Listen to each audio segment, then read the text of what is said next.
The purpose of this summit for the president was to, one, give the American people two things that they really want: bipartisanship and transparency. That's what the American people like to see. Cameras were rolling, and he was reaching across the aisle.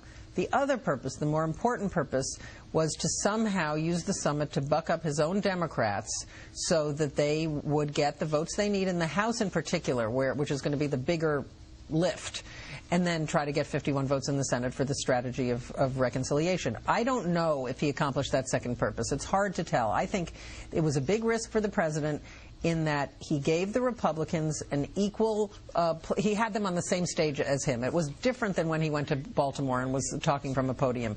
I think that the Republicans made their arguments very well. They had 7 hours to talk about all the reasons. He reached across the aisle, but he ended the day saying baby steps don't get you where you want to go, despite the fact that Republicans said from the beginning, almost everyone said, we need to scrap the existing bill and we'll come with you on a number of different points. What I mean by bipartisanship is when the American people want to see both parties sitting down together, and that's what it accomplished. It was pretty much not much more than that.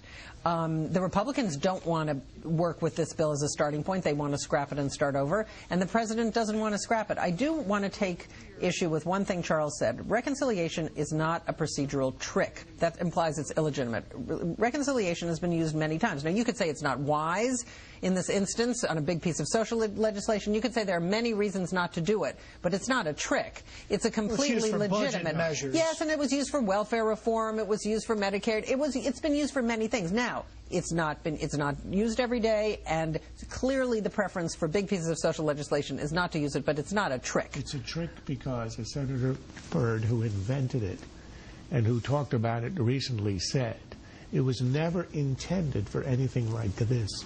It is a trick in the sense that it was attempted, it was designed as a way to harmonize budgets and cut taxes, raise taxes and cut spending. It was never designed as a way to execute a reform for a sixth of the economy. Tucker, overview of the day.